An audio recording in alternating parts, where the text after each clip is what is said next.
में जिसको आपने जन्म दिया वो से 1973 में 3 तलाक बैन हो गया। सूडान में तो 1929 में 3 तलाक बैन हो गया था। इराक में 1956 में 3 तलाक बैन हो गया। और ये सब वो देश ही जो इस्लामी हुकूमत वाले हैं। और ऐसे 19 देशों के 3 तलाक बैन था जब शेर हिंद नरेंद्र मोदी जी को यह आवश्यकता महसूस हुई कि भारतवर्ष की मुस्लिम महिलाओं को भी इस त्रासदी से निजात मिलनी चाहिए। और प्रधानमंत्री ने 3 तलाक इस देश में बैन किया। मुस्लिम महिलाओं के विकास के लिए आधारभूत जो काम इस देश में हुआ, प्रधानमंत्री नरेंद्र मोदी के नेतृत्व में 3 तलाक बैन हुआ। मुस्लिम समाज के लोग बैठे हैं, मैं कहीं गलत हो तो मुझे टोक दीजिएगा। तीसरा बड़ा काम इस देश के मुसलमानों के साथ क्या हुआ? हज सब्सिडी बैन। अच्छा, आपको क्या लग रहा होगा अन्य लोगों को कि बैन अच्छा कैसे हो सकता है? किसी को बैन करना ये उस समाज के लिए अच्छा कैसे हो सकता है?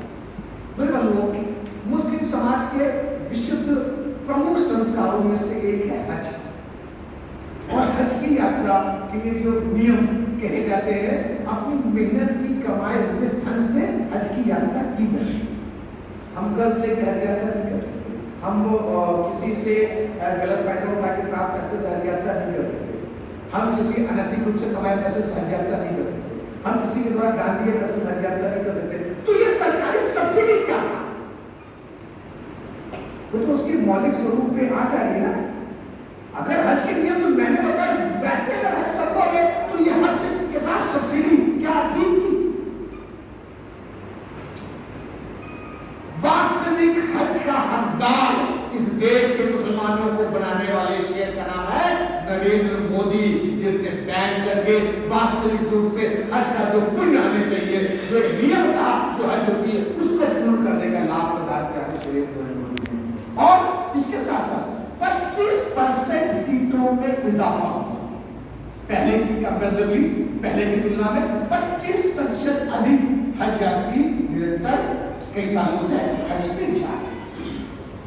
नंबर 3 क्या किया मुस्लिम समाज के साथ व्यवहार भारतीय जनता पार्टी की सरकार? सीए एनआरसी याद है? सीए जिसके कारण हमारी माओ हमारी बहनों को वो सो कॉल सेक्युलर सड़कों पे लेके बैठ गए आंदोलन के नाम पे और बता दिया कि आपको एनआरसी का मतलब मुसलमानों की नई जेल बन रही है, तमाम तरह के केंद्र खोले जाएंगे, तमाम मतलब इतना डरा दो मुसलमान को, इतना भयभीत कर दो मुसलमान को कि मानसिक पीड़ा से आहत हो जाए। यह स्थिति इस देश में बना। सीए क्या है? सीए का एक छोटा सा अर्थ जिससे हम मुसलमानों का भी लाभ है, सुनिएगा जरा।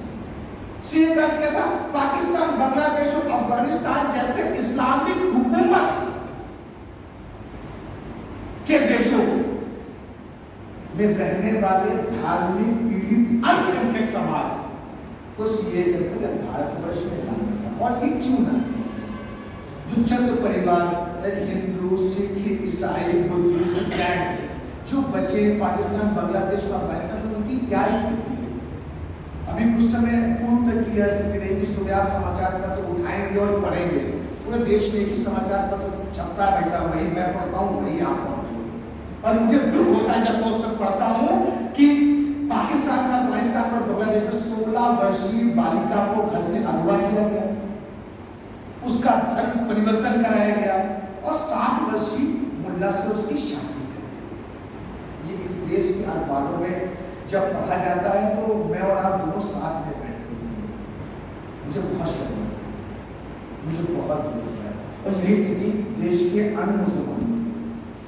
आज सीए के अंतर्गत जब आप उन अल्पसंख्यक भारतवर्ष ले आओगे तो हम इस बेइज्जती से तो बचेंगे।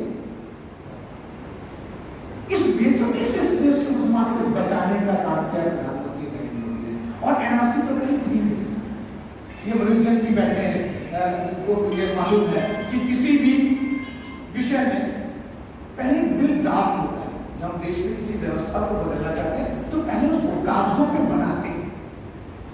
वो बिल जब ड्राफ्ट होता है तो पार्लियामेंट में रखा जाता है और पार्लियामेंट से जब फाइट होता है तो राष्ट्रपति के हस्ताक्षर होते हैं और वो कानून का रूप प्राप्त करता है।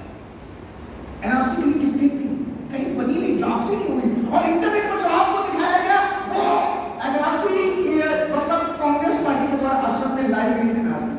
और मेरे मुस्लिम मित्रों ने मुझे एनआरसी डाली, बोले तुम नहीं मानते हो, ये देखो ये पढ़ो। वो एनआरसी क्या थी?